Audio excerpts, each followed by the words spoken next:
हळदीच्या दिवशी मी पिवळी साडी घालून माझ्या मैत्रिणीसोबत बसली होती की अचानक मला अस्वस्थ वाटू लागले. माझी हालत बघून माझी सासू, जी आत्ताच हळदीसाठी आली होती, लगेच उठून माझ्याजवळ आली आणि मला म्हणाली, "काय झालं? सगळं ठीक तर आहे ना?" मी मानेनेच हो म्हणाली, पण खरं तर हे होतं की माझे हातपाय थरथर कापू लागले. माझी सासू माझ्याजवळ येऊन बसली आणि मला म्हणाली, "शिवानी बेटा, काय झालं तुला? तुझी तब्येत ठीक दिसत नाही. थोडा वेळ आराम करून घे." माझ्या आजूबाजूला बसलेल्या माझ्या मैत्रिणी माझ्या सासूचे शब्द ऐकून म्हणाल्या, "किती छान! सासू असावी तर अशी, इतकी काळजी घेणारी. माझी इच्छा आहे की माझीही सासू अशीच राहो." माझी एक चुलबुल मैत्रिणीची गोष्ट ऐकून माझ्या सर्व मैत्रिणी जोरजोराने हसत होत्या. हळदीचा सुगंध माझ्या डोक्यात जात होता आणि मला असं वाटत होतं की जसं बस आत्ताच मी बेशुद्ध होईल. की तेव्हाच समोरून येताना अजयवर माझी नजर पडली आणि माझी मान लाजेने खाली झाली. माझ्या मनात एक गोडवा होता, बस एक रात्र अजून, उद्या आपण एक होणार. तो माझ्या कानात प्रेमाने म्हणाला. तेवढ्यात माझी सासू माझ्यासाठी ज्यूस घेऊन आली आणि मला म्हणाली की लवकर हे पिऊन घे. मला वाटतं की तू काही खाल्लं पिल्लं नाही म्हणून कमजोरी आली तुला. मला असं वाटलं की आत्ताच माझं हृदय बंद होईल. मला ज्यूसच्या वासानेही उलटी करायचं मन करत होते. ज्यूसचा ग्लास आत्ताच तोंडाला लावला होता की माझी तब्येत एकदम खराब झाली. असं वाटत होतं आत्ताच उलटी येईल. मी लवकर उठून माझ्या खोलीकडे गेली आणि सरळ बाथरूममध्ये निघून गेली होती. माझ्या मागे मागे माझी आई आणि माझ्या सासू पण आल्या होत्या. बाथरूममध्ये जाताच मला उलट्या सुरू झाल्या होत्या. उलट्या करून करून खूप थकून गेली होती. थोड्या वेळाने मी बाहेर आली. माझी आई आणि माझी सासू खूप अस्वस्थ होत्या. माझी आई म्हणाली, "थोडा वेळ आराम कर." माझी सासूही माझ्याजवळ बसून गेली. माझं सासर जास्त दूर नव्हते. समोरचे घरच माझे सासर होते. लहानपणापासून येणं जाणं सुरू होतं. माझी विधवा आई माझ्याजवळ येऊन बसून गेली आणि माझ्यावर काही मंत्र बोलून फुंकायला लागली. लोकांची ही गंदी नजर असते. माहीत नाही कोणी माझ्या मुलीला दृष्टी लावली. "किती वेळा तुला सांगितले आहे स्वतःची काळजी घे." मी शांत करत म्हणाली, "आई बस कर आता." कारण माझे डोके जड होत होते. आई म्हणाली, "लवकर बरी हो. शिवानी, उद्याचा दिवस आहे बस. उद्याही तुझी हालत अशी राहिली तर लोक काय म्हणतील? इथे तर लोक टोमणे मारायला विसरत नाही की घ्या आजारी सून आमच्या माथे मारली." माहीत नाही का माझ्या आईचे हे शब्द मला आवडले नाही. म्हणून मी थोडी रागाने म्हणाली, "फक्त देवच आपल्याला आजारी करतो आणि फक्त देवच आपल्याला बरे करतो. आपल्या हातात काहीच नसतं. मी मुद्दाम स्वतःवर हा आजार आणलेला नाही." आई म्हणाली, "मी हे केव्हा म्हणाली? तू पण ना शिवानी, कुठेच्या कुठे घेऊन जाते. निदान आत्ता तरी आराम कर." असं म्हणून मी एका कुशीवर पडून गेली. दुसऱ्या दिवशी लगेच लग्न होते. हळद आणि मेहंदीचा एकाच वेळी कार्यक्रम आयोजित केला होता. माझ्या सासूबाईंना लग्नाची खूप घाई होती आणि मला सकाळपासून बरं वाटत नव्हतं. बारीक बारीक ताप होता आणि प्रत्येक गोष्टीच्या वासाने मला चक्कर येत होते. अगदी माझ्या जवळून येणारा मेकअपचा वासही मला त्रास देत होता आणि मनात येत होते की मी हे सर्व मेकअप उचलून बाहेर फेकून देऊ. मी खूप कष्टाने मेकअप केला आणि मग मला स्टेजवर नेले. थोड्या वेळाने माझा नवरा अजय आला. कसे तरी आमचे लग्न झाले आणि मी माझ्या सासरच्या घरी आली. माझ्या सासरच्या घरीही काही विधी करायच्या होत्या, पण मला काही विधी करावेसे वाटत नव्हते. असे वाटत होते की मला आत्ता चक्कर येईल. पण कसं तरी मी स्वतःला सावरून बसली होती. आणि मग जेव्हा रात्र झाली तेव्हा मला अजयच्या खोलीत नेले. खोली खूप सुंदर आणि ताज्या फुलांनी सजवलेली होती. पण अचानक थोड्या वेळाने माझी तब्येत खूप खराब झाली की मी थेट वॉशरूमकडे धाव घेतली आणि मला उलट्या होऊ लागल्या. वॉशरूममधून बाहेर पडल्यावर मला असे वाटले की माझ्या शरीरात जीवच नाही. मी कशी तरी भिंतीच्या आधारे बाहेर आली.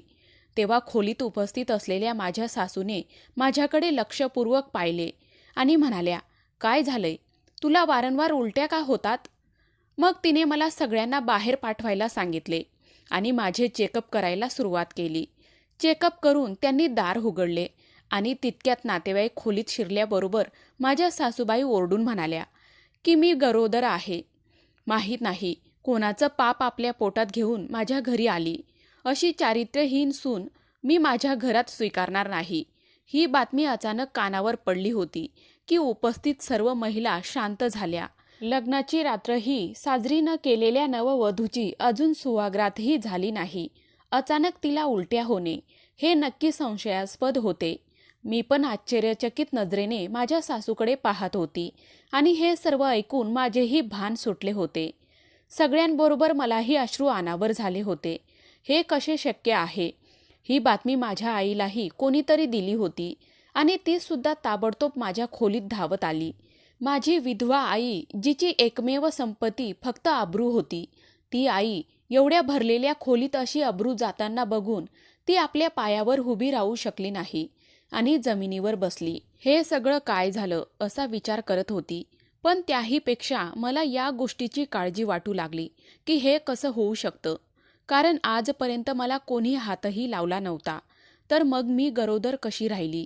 या सर्व गोष्टी माझ्या समजण्याच्या पलीकडे होत्या की अचानक माझ्या सासूबाईंनी सगळ्यांना खोलीतून जायला सांगितले आणि सगळे निघून जाताच अचानक अजय खोलीत आला. मी खूप घाबरली. मी पदरच्या आडून डोळे वर करून त्याच्याकडे पाहिले तर त्याच्या चेहऱ्यावर एक आनंद दिसला, ज्याची मला अजिबात अपेक्षा नव्हती. पण मला आश्चर्य वाटले की इतकी मोठी बातमी ऐकून तो इतका शांत कसा दिसत होता. अशी बातमी ऐकल्यावर पुरुष आपल्या बायकोचा जीव घेतात किंवा आपल्या आयुष्यातून काढून देतील, अशा अनेक कथा आपल्या समाजात पसरल्या आहेत. पहिल्याच रात्री पत्नीची हत्या होते, अशा अनेक बातम्या टीव्ही आणि वर्तमानपत्रावर येत असतात आणि कारण हे दिले जाते की मुलगी चारित्र्यहीन होती. पण आरशासमोर उभे केसांवर हात फिरवत गाणे गुणगुणत अजयला पाहून माझे हृदय आणखीनच घाबरले. एखाद्या वादळापूर्वी शांतता येते असे वाटले. मला तर असे वाटत होते या बातमीने अजयच्या मनावर परिणाम झाला. कदाचित ही रात्र माझ्या आयुष्यातील शेवटची रात्र असेल आणि ही लग्नाची रात्र माझ्या मृत्यूच्या शोकाने बदलणार आहे. मी स्वतःला येणाऱ्या वेळेसाठी मानसिकरित्या तयार केले होते. कारण या नवीन आयुष्यापेक्षा मरण हेच मला बरे वाटले. मला समजत नव्हते आज रात्रीची सकाळ होईल तेव्हा मी लोकांचा सामना कसा करणार, की एक कुवारी मुलगी लग्न झाल्यावर लगेच कशी गरोदर राहिली. तिच्या नवऱ्याने तिला हातही लावला नव्हता. हा सगळा प्रकार माझ्या चारित्र्यावर येत होते आणि मला श्वास घेणे सुद्धा कठीण होत होते. मी फक्त एका गोष्टीचा विचार करत होती की हे सर्व माझ्यासोबत कसे झाले. माझं नाही कोणासोबत असे घाण संबंध होते ज्यामुळे हे सगळं होऊ शकते. कदाचित माझी सासू खोटं बोलत असावी. या विचाराने मला थोडा दिलासा मिळाला. पण माझे मन गोंधळलेला होता. तेव्हा अचानक अजय माझ्याजवळ येऊन बसला. मग मी घाबरून गेली. जेव्हा मी अजयला पाहिले तर तो माझ्याकडे प्रेमळ नजरेने पाहत होता. मला जरा धीर आला. मी संकोचून म्हणाली, अजय, माझा काही दोष नाही. तू मला लहानपणापासून ओळखतोस. मग त्याने माझ्या नाजूक थरथरत्या हातावर त्याचे हात ठेवले. माझे हात हलकेच दाबत तो म्हणाला, आजची रात्र ह्या गोष्टीसाठी नाही. त्याने त्याचे होठ माझ्या कानाजवळ नेले आणि म्हणाला, आता बस, शांत राहा. आजची रात्र फक्त प्रेमळ शब्द बोलण्यासाठी आहे. मला आता खूप आश्चर्य वाटलं की अजय इतका शांत होता. माझे कान तर काहीतरी वेगळंच ऐकण्यासाठी होते, पण हे तर अजयचे प्रेमळ शब्द ऐकत होते.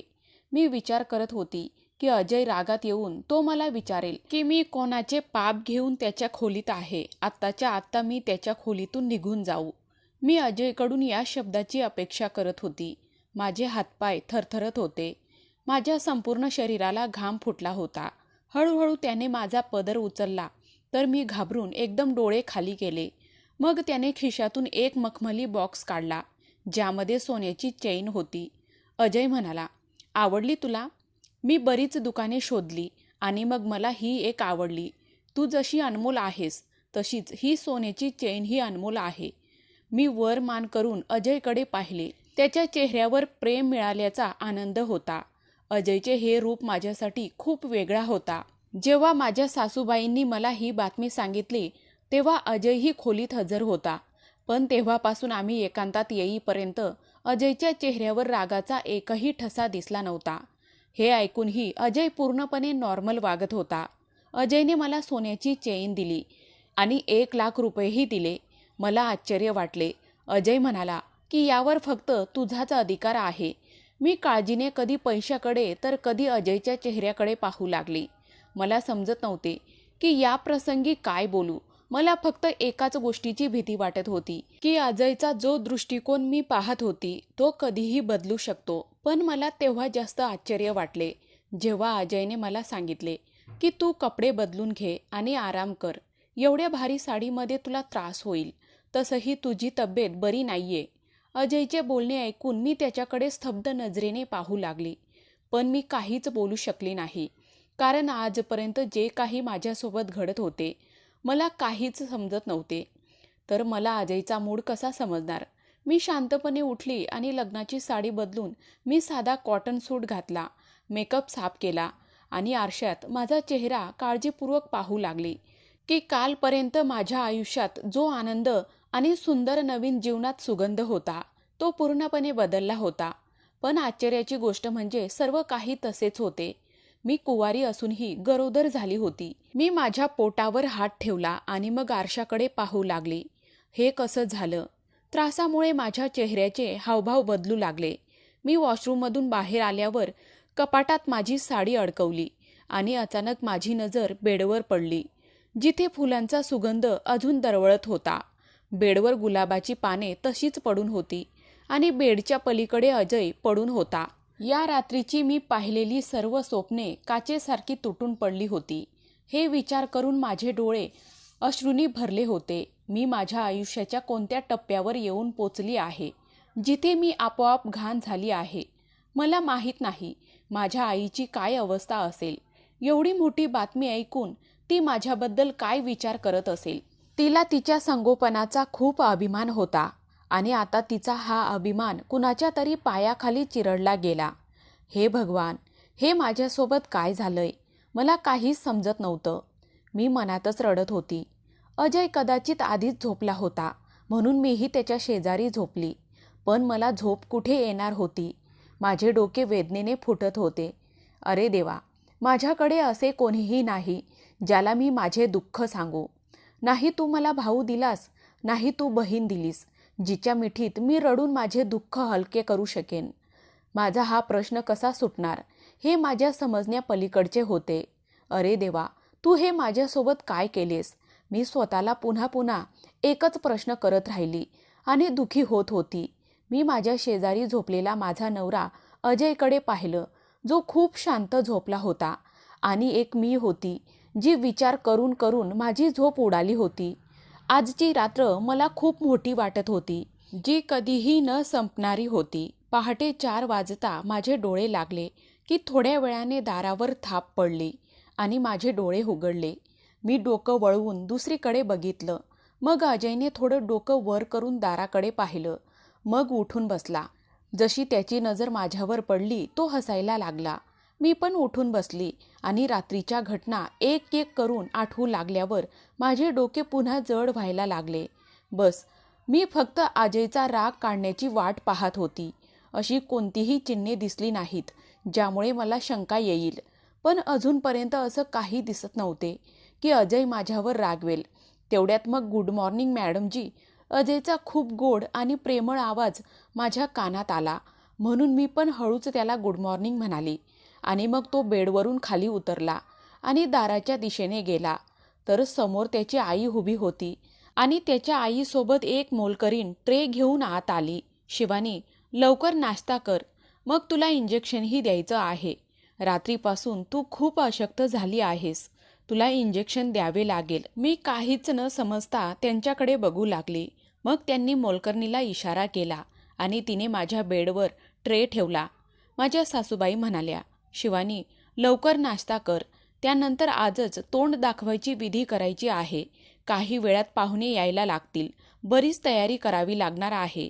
नाश्ता करावं असं अजिबात वाटत नव्हतं.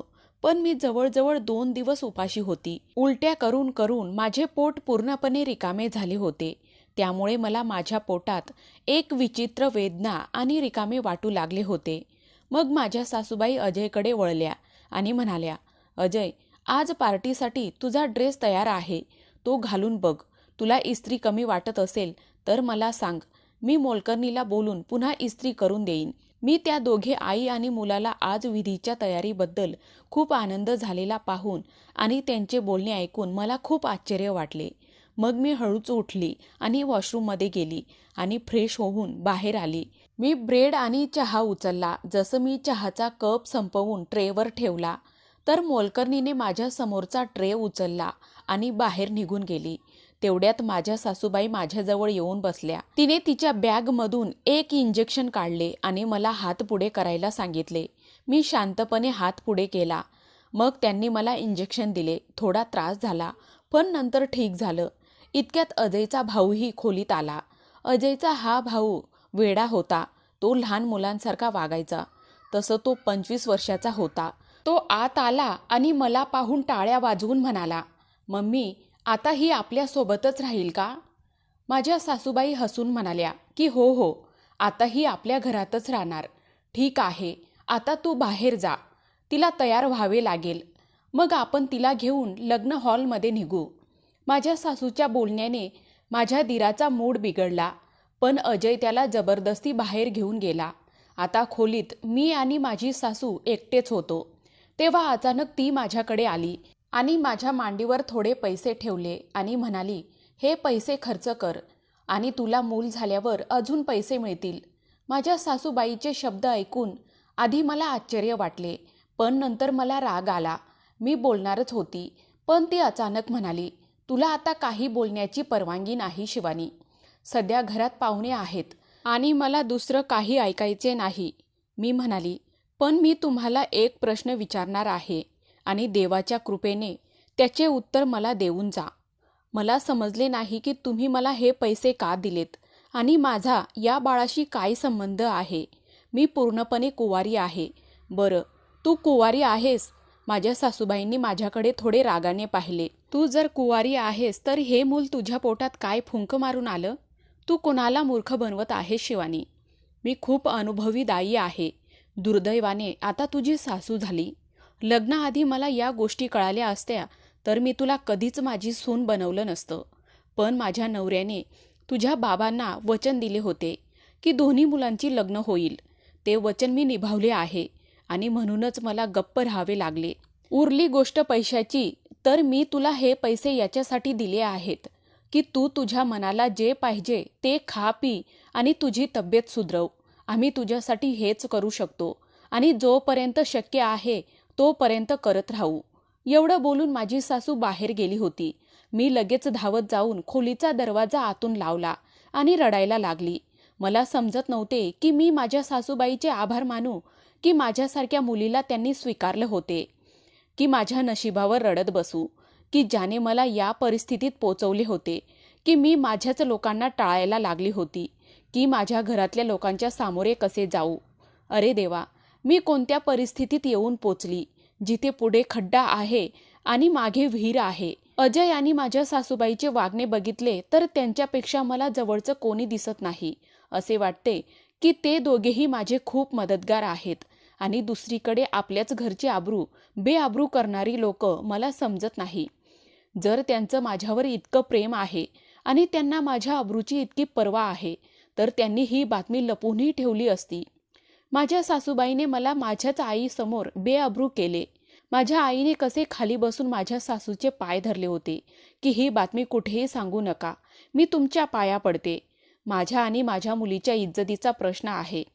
किती मुश्किलीने माझ्या सासूने ऐकले होते की ती ही बातमी कोणाला सांगणार नाही की मी गरोदर आहे. अचानक या विचाराने माझे मन तुटले. मी मांडीवर डोके ठेवून जोरजोरात रडू लागली. इतक्यात दारावर आणखीन एक थाप पडली. म्हणून मी दचकली आणि घाबरलेल्या नजरेने दरवाजाकडे पाहू लागली. मी दरवाजा उघडला तर समोर ब्युटी पार्लरमधून आलेल्या 2 मुली उभ्या होत्या, ज्या माझ्याकडे आश्चर्यचकित नजरेने पाहत होत्या. "तू रडत आहेस का?" आत येताना एक मुलगी म्हणाली. दार बंद केला आणि मला प्रश्न विचारला. मी गोंधळली. मी माझे अश्रू पुसले आणि तिला म्हणाली, "नाही नाही, असं काही नाही, मी ठीक आहे." "पण मुली या दिवशी तर खूप आनंदी असतात." "असं काही नाही," मी त्यांचे शब्द टाळत म्हणाली. माझ्या डोक्यात दुखत होते आणि मी माझ्या आई बाबांनाही मिस करत होती, म्हणूनच माझ्या डोळ्यात अश्रू आले. हो, तसं तर होतंच. आपलं घर, आपले आई वडील सगळ्यांची खूप आठवण येते. आम्हीही या परिस्थितीतून गेलो आहोत. त्यातली एक मुलगी खूप बोलकी होती आणि सतत बोलत होती आणि इथे माझ्या मनात उथलपुथल होत होती. मी फक्त एकाच गोष्टीचा विचार करत होती की अजयने ना मला लग्नाआधी हात लावला होता ना लग्नानंतर. मग मी गरोदर कशी झाली? ब्युटिशियन मला तयार करून निघून गेल्या. काही वेळाने माझ्या सासूबाई आणि अजय मला मंगल कार्यालयात घेऊन गेले, जिथे फंक्शन होणार होता. फंक्शन खूप मोठा होता. किती पाहुणे बोलावले होते माहीत नाही. मला स्टेजवर नेऊन बसून दिले. अजय आणि माझ्या सासूबाई सावलीप्रमाणे माझ्या भोवती उभे राहिले. मला दूर दूर पाहुण्यांचे डोकेच दिसत होते, पण त्यांच्यात मला कुठेही माझी आई दिसली नाही. म्हणून मी हळूच सासूबाईंना विचारले, आई कुठे आहे? ती आली नाही? तेव्हा त्या म्हणाल्या की मी त्यांना खूप सांगितले, पण त्या ऐकल्या नाही. माझ्या सासूबाईचे हे शब्द ऐकून मी अस्वस्थ झाली.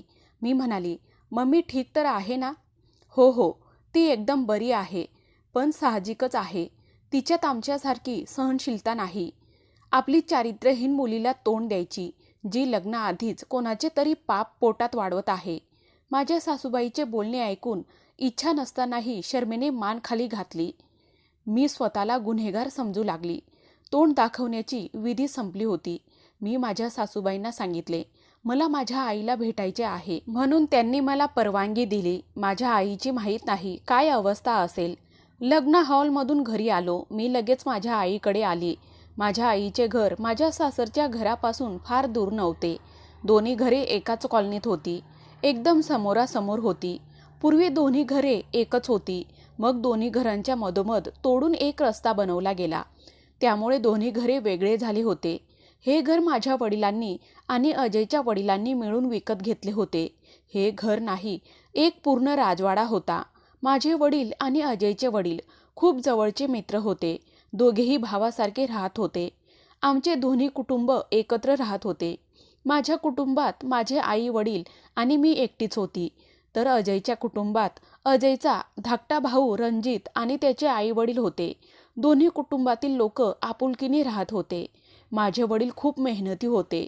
अजयचे वडील आणि माझे वडील परदेशात व्यवसाय करायचे, पण नंतर अजयच्या वडिलांनी इथे भारतात व्यवसाय सुरू केला आणि माझे वडील परदेशातच राहिले.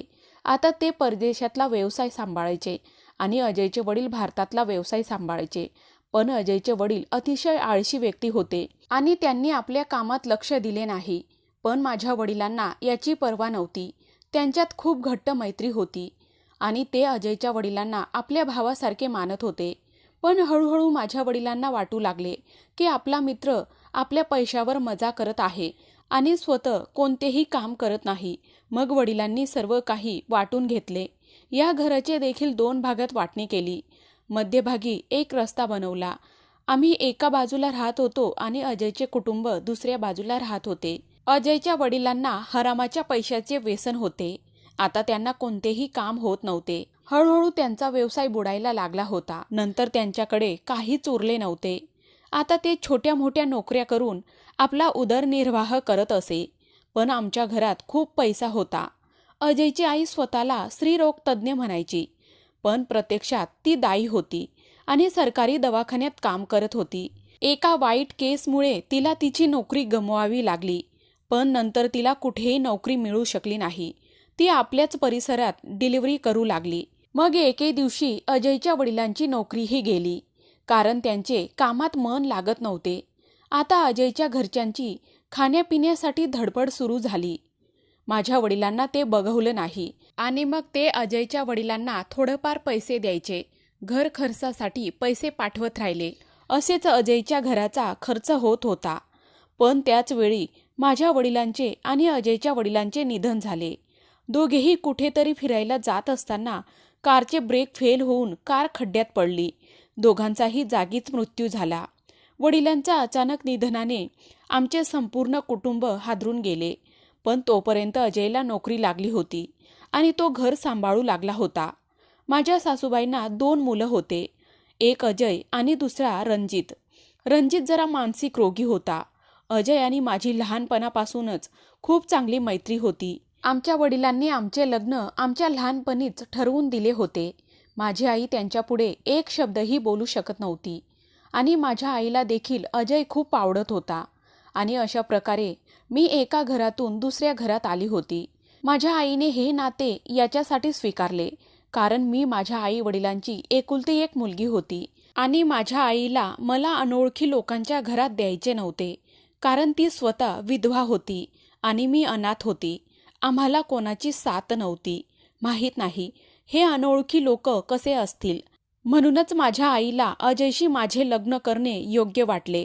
प्रत्येक गोष्टीचा विचार करत असताना माझ्या डोळ्यातून अश्रू आपोआप बाहेर पडू लागले आणि गालावरून वाहू लागले. सर्व काही ठीक चालले होते, पण माहीत नाही कसं माझ्या गरोदरपणाची बातमी मध्येच आली. मी आईच्या खोलीत गेली. ती बेडवर पडून छताकडे एकटक पाहत होती. मी जाऊन तिच्या पायाजवळ बसली तर ती माझ्याकडे रिकाम्या नजरेने पाहू लागली. आई रागाने म्हणाली, एवढी घाई का होती शिवानी? तुझे लग्न अजयशी एक ना एक दिवस होणारच होते. ही बदनामीची थोप कपाळावर लावायची काय गरज होती? माझ्या पालनपोषणात काय कमी राहिली होती जे तू मला हे दुःख दिलेस? आईच्या बोलण्यावर मी रडायला लागली. आई, प्लीज माझ्यावर विश्वास ठेव. मी निर्दोष आहे. मला तुलाही विश्वास दाखवायची गरज आहे का? मी खूप रडू लागली. मग आई एकदम उठून माझ्याजवळ येऊन बसली. शिवानी, तू काय बोलत आहेस? मी बरोबर बोलत आहे आई. मला काहीच माहीत नाही की माझी सासूबाई जे काही बोलत आहे ते खरं बोलत आहे की खोटं. मला तुझी शपथ, मी पूर्णपणे पवित्र आहे आणि मला नाही माहीत की माझ्या या पापाचे खरे कारण कोण आहे. तर आई आश्चर्यचकित आणि काळजीच्या नजरेने माझ्याकडे पाहू लागली. हे पाप कोणाचे आहे? अरे देवा, आमच्या डोक्यावर काय संकट आले आहे? आई डोके धरून बसली आणि मी पण काही न बोलता रडत होती. थोडा वेळ आईसोबत बसून मी माझ्या घरी परत आली. माझ्यासाठी ही गोष्ट खूप आश्चर्यकारक होती की अजय अजिबात माझ्याजवळ आला नव्हता. नाही त्याने माझा नवरा असण्याचा हक्क दाखवला. मी जितका वेळ त्याच्याजवळ जाण्याचा प्रयत्न केला तेव्हा तो मला म्हणायचा की तू या मुलाला जन्म देईपर्यंत मी तुला हातही लावणार नाही. आणि हे सांगताना मला अजयच्या बोलण्यात ना कसलाही टोमणा दिसला, ना कुठली चिडचिड, ना कसलाही राग. तो हे सगळं इतक्या सहजतेने बोलत होता की मी आश्चर्यचकित झाली. असे वाटत होते की जणू हे मूल त्याचेच आहे. आता मला अजयवर संशय यायला लागला होता, पण मी गप्प बसून येणाऱ्या वेळेची वाट पाहत राहिली. आधी वाटलं की सासू माझ्यावर खोटा आरोप करत आहे. जसे माझे पिरियड्स मिस होत होते तसे माझे पोट वाढत होते आणि तसे माझे भान हरपत होते. आता मलाही खात्री झाली होती की मी गरोदर आहे, पण माझ्या पोटात कोणाचे मूल आहे हे मला माहीत नव्हते. कधी कधी अजयवर शंका यायची की अजयने तर नाही माझ्यासोबत चुकीचे केले. अजय व्यतिरिक्त मी कधीही कोणत्याही मुलासोबत उठली बसली नव्हती. पण जर अजयने माझ्यासोबत काही चुकीचे केले असेल तर लग्नानंतर त्याने मला स्पर्श का केला नाही? तो माझ्यापासून दूर का राहिला?